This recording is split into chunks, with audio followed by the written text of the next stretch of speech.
Você sabia que pode aprender diversas palavras em inglês apenas analisando títulos de jogos? Bem, é isso mesmo. E para o primeiro título do jogo nós temos Mortal Kombat. Mortal Kombat, não é? Que é o Mortal Kombat, ou melhor, combate mortal, porque normalmente é esta ordem que nós usamos em português. Em inglês é o contrário. Primeiro aparece o adjetivo e depois aparece o nome. E para isso nós temos um outro exemplo aqui. General Combat, ou seja, combate geral. Outro exemplo, Negative Combat, combate negativo, não é? A ordem é sempre essa, ou normalmente esta é a ordem. Primeiro o adjetivo, que é negative, e depois vem o substantivo, ou o nome, que é combat. Mais um outro exemplo, normal things. Normal things, ou seja, coisas normais. Lembrando que os adjetivos em inglês não têm plural, não, ou seja, não colocamos S nos adjetivos, porque isso acontece em português, já em inglês é diferente. Como vocês podem ver, nós temos a palavra normal, que é o adjetivo, e depois aparece o substantivo ou o nome, things, que significa coisas. O nome vai no plural, mas o adjetivo permanece normal. Não existe normals com S, right? É sempre normal. Ok? Para o segundo título nós temos Batman.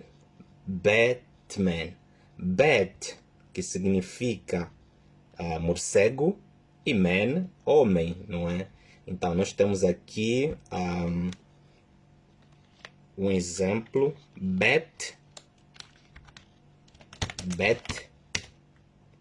flies in the dark, ou seja, o morcego voa no escuro. Bat, morcego, man, homem, então homem, morcego. Agora nós temos o clássico aqui, não é? Acho que quase todos sabem, não é? Spider-Man, spider de aranha, não é? E man, homem, não é? Então, there is a spider on the wall. Há uma aranha na parede. There is a spider on the wall. Para o outro título, nós temos aqui God of War. Você, quem sabe, pode pronunciar naturalmente God ou simplesmente God, não é a mesma coisa, God e God. God of War, que seria Deus da guerra. God, Deus, of, da, war, guerra. Então, Deus da guerra. Então, vamos lá com um exemplo. War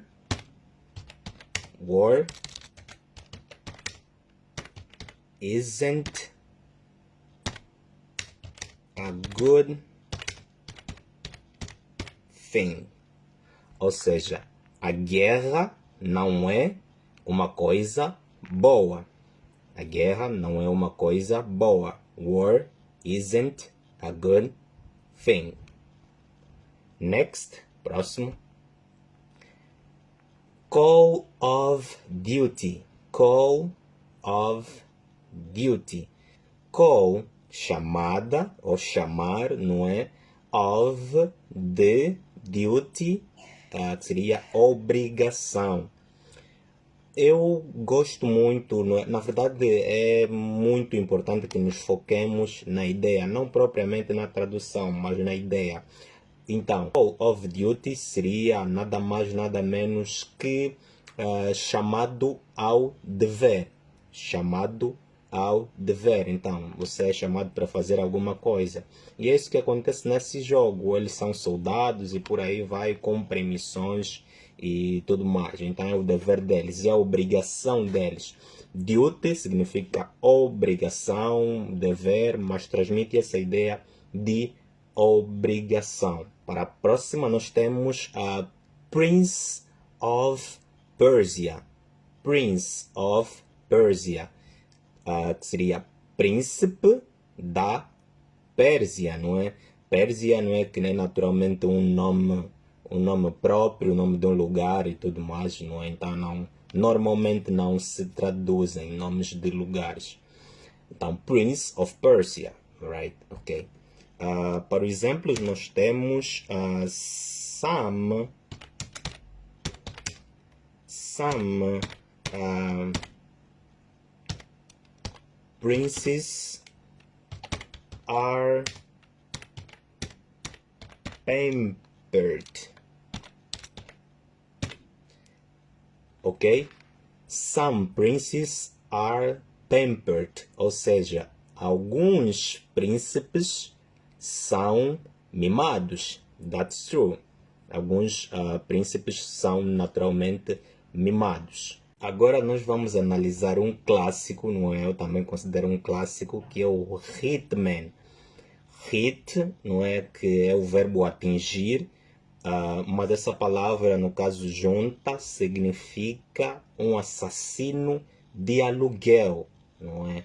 Não é propriamente atingir um homem ou coisa parecida, mas um assassino de aluguel, não é? Então esta é a ideia. Então vamos ao exemplo. He is a hitman.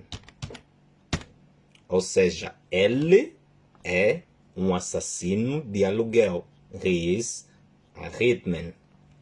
Para o próximo exemplo, nós temos The Last of Us.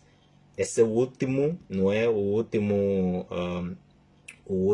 título, não é? A última imagem que eu vou naturalmente demonstrar.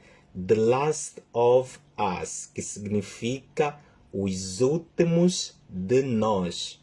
The Last of Us. Vamos então naturalmente ao exemplo. It's the last video.